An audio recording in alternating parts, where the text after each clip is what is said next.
네, 반갑습니다. 통합마스터 시영철입니다. 이제 고등과학을 여러분들 저하고 만나게 됐는데요. 제가 어떤 의미를 갖고 어떻게 여러분들을 고등과학을 제가 마스터 시킬 건지 그 계획, 마스터 플랜 5라는 이름으로 제가 여러분들하고 간단하게 빠르고 정확하게 좀 설명을 좀 잠깐 드리도록 하겠습니다. 저는 이제 어떤 사람인지에 대한 이야기들 좀 하면서 시작을 하도록 하죠.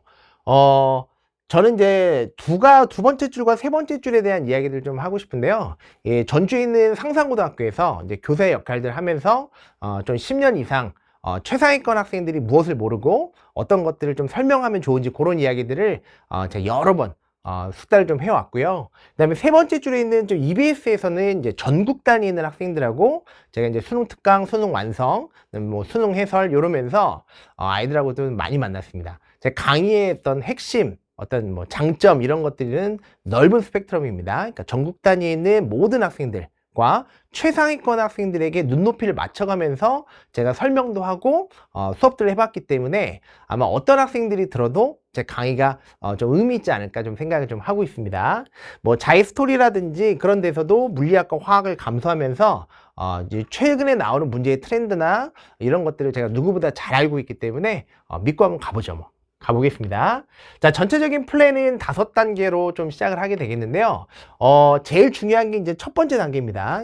뒤에서 이제 하나하나 소개를 하겠지만, 마스터 통합과학이라고 하는 개념 강좌예요. 모든 강사들에게 제일 중요한 것이 바로 이제 개념 강좌인데요.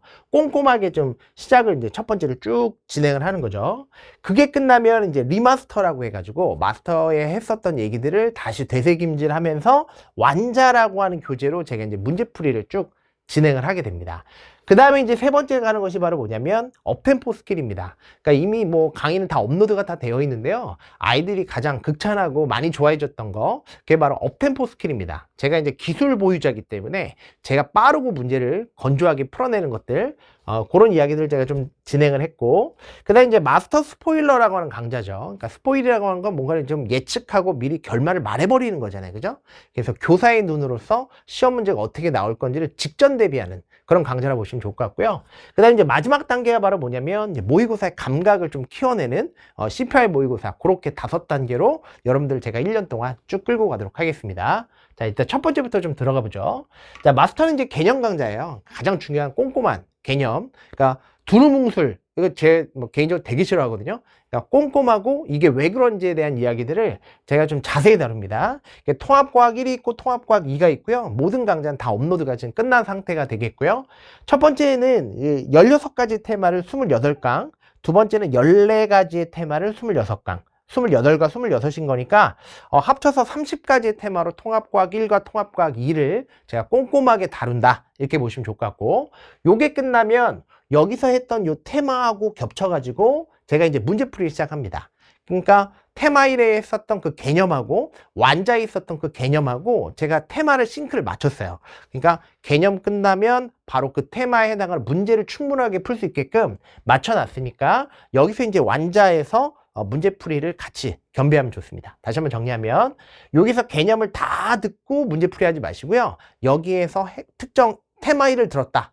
그럼 관련돼 있는 완자 테마 1을 맞춰놨으니까 테마별 문제를 풀어보시는 거. 그러니까 개념 듣고 문제 풀고 개념 듣고 문제 풀고 하면 그 내용들이 좀 다져지고 연마되는 그런 느낌들 아마 좀 들을 것 같습니다. 자, 세 번째예요. 이제 문제를 빨리 푸는 것도 중요하죠. 어려운 파트가 좀 정해져 있기 때문에 그 내용들을 좀 빠르고 건조하게 고난도 문항을 좀 빠르게 풀고 싶은 학생들, 그런 학생들은 요 세 번째 단계를 반드시 꼭 들어보시는 게 좋아요. 자, 시험 직전에 이제 스포일하는 겁니다. 저 이제 교사의 눈을 갖고 있기 때문에 무엇을 낼지를 누구보다 잘 알고 있거든요. 그러니까 요거에 나올 것 같다라는 것들을 예측해 왔고, 실제로 많은 학생들이 이 스포일 강좌가 참 도움이 많이 됐다, 마지막으로 손으로 한번 점검해보고 예측되는데 그게 진짜 시험에 많이 나왔다, 그렇게 아이들이 내신 직전에 정리해주고 스포 문항을 제공하는 그런 강좌라고 보시면 좋을 것 같고요. 자, 이제 CPR 모의고사예요. 이게 CPR이 뭔지 아시죠? 그러니까 막 이렇게 심폐소생하는 그런 이야기들을 제가 하는데, 무엇을 심폐소생하냐? 여러분들의 개념이에요. 개념. 까먹은 개념. 그러니까 모의고사를 의미 있게 보는 모의고사가 9월하고 10월입니다. 근데 이 두 번의 모의고사를 보게 되는데요. 시기적으로 어떤 의미를 갖는지를 좀 잠깐 얘기를 좀 드리죠. 이 9월 모의고사는 2학기가 됐죠. 2학기. 그러니까 학교에서 시험 공부하고 있는 건 뭐냐면 내신에서 공부하고 있는 건 통합과학 2예요. 근데 모의고사에 나오는 건 통합과학 1입니다. 완벽하게 다르죠. 그러니까 지금 학교에서 내신과 실제 모의고사에 나오는 내용이 완벽하게 다르기 때문에 요때 한번 제가 최대한 통합과학 1에서 나왔던 내용들을 최대한 상기하고 실전 모의고사를 푸는 그런 모의고사를 제가 여기서 진행을 하고요. 10월 달에도 역시 모의고사를 보는데 이건 시기적으로 어떤 의미를 갖냐면 추석 연휴가 끝나고 보는 모의고사입니다. 뭐 상상해도 대충 아시겠죠? 추석 연휴와 함께 지식은 다 날아가거든요. 그리고 무방비 상태로 시험을 보기 때문에 아이들이 여기서 뭐 좀 많이 힘들어합니다. 그래서 요때도 제가 한번 추석 연휴쯤에 해가지고 다시 한번 심폐소생해서 개념을 상기해서 실전 모의고사까지 여기서 요때 한번 들어갑니다. 그러니까 실전 모의고사 2회 훈련을 할 거고요. 여기서도 역시 실전 모의고사 2회 훈련을 하는데 역시 이것도 아이들이 한번 여기까지 지나오는 학생들은 CPR 모의고사 정말 그냥 듣기만 해도 이제 거의 유사하게 나온다. 상기만 하면 1등급입니다. 그러니까 저를 믿고 반드시 한번 여기까지 가시면은 요 5단계를 통해서 여러분들이 1학년 이 통합과학이 마무리되는 그런 느낌들을 아마 받을 거예요.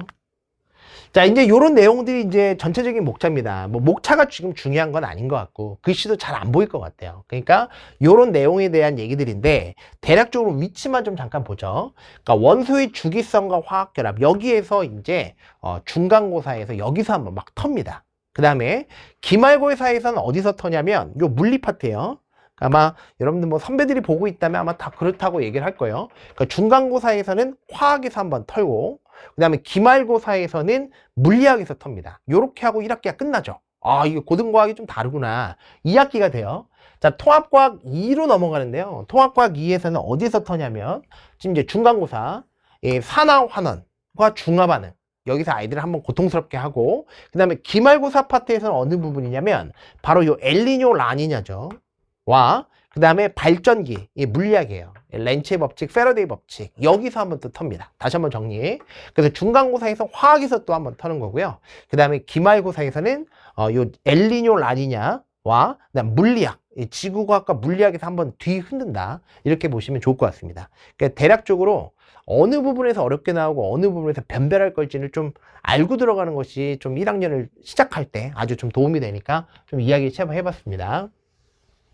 자, 이런 학생들이 저하고 만나면 좀 도움이 되는데요. 저는 이게 두루뭉술한 거 아주 싫어요. 극혐합니다. 그러니까 모호하게 문제 푸는 거. 이거는 1학년 때는 큰 뭐 차별이 별로 없겠지만 이게 점점점 누적돼서 고3 때 이걸 수능 과목으로 보잖아요. 그죠? 그때 가면 격차가 엄청 벌어질 거예요. 그러니까 통합과학 1학년 때 배우는 내용은 사실은 그렇게 어렵게 나오진 않지만 학교별로 좀 다르고 이게 수능 과목이 되면 반드시 변별할 거기 때문에 이 첫 시작을 누구와 함께 하느냐 이게 굉장히 중요합니다. 그러니까 첫 번째 모호한 개념 싫다. 나는 두루뭉술한 거 싫다. 한 학생들. 두 번째는 제가 뭐 굉장히 많이 하는 얘기인데요. 문제를 푸실 때 아주 건조하게 문제를 풀어야 됩니다. 그러니까 도구를 사용해서 툴을 이용해서 문제를 건조하고 빠르게 풀고 싶은 학생들 그 두 학생 같은 경우는 저하고 굉장히 잘 맞을 거예요. 그러니까 반드시 꼭 선택을 해보시면 좋을 것 같고요. 자, 마지막 단부입니다. 첫 번째부터. 자, 너무 신박한 풀이를 좋아하시면 안 돼요. 그러니까 너무 신박한 풀이는 어떤 발상적으로 푸는 것들은요 시험장에서 구현이 잘 안 됩니다. 그러니까 편안한 마음에서는 뭐 신박하고 막 좋아하지만 실제로 시험장에서 초시계를 딱 대잖아? 그거 못 써먹습니다. 자, 두 번째. 자, 그렇다고 너무 익숙하게 푸셔도 안 돼요. 막 이렇게 뭐 계산을 뭐 장황하게 푼다든지 뭐 의미를 부여해 가면서 푼다든지 그럼 시간 안에 못 풀죠. 그러니까 다시 정리하면 첫 번째 풀이법은 구현이 안 되는 거고 두 번째 풀이법은 시간 안에 못 풀어요.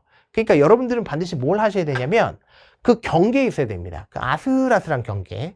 어떤 신박함과 익숙하게 푸는 그 경계에 있어야 구현이 되고 시간 안에 푸는 거죠. 그래서 거기에서 여러분들하고 제가 이제 1년 동안 최선의 노력을 다할 건데요. 제가 어떤 빈틈없이 끝까지 제가 끌고 갈 테니까 믿고 가봅시다. 아셨죠? 저는 이제 모든 강좌가 사실 준비 끝났고 업로드까지 다 끝난 상태입니다. 교재도 다 발간이 끝난 상태죠. 그 상태에서 여러분들 기다리고 있는 겁니다. 이제 시작하는 거하고는 차원이 다를 거예요. 저는 모든 준비가 끝난 상태로 여러분들 만날 준비가 돼 있으니까 1강을 들어보시면 아마 그 강의의 차원이 다름을 느낄 겁니다. 고생 많으셨고 저 이제 1강에서 또 기다리도록 하겠습니다. 감사합니다.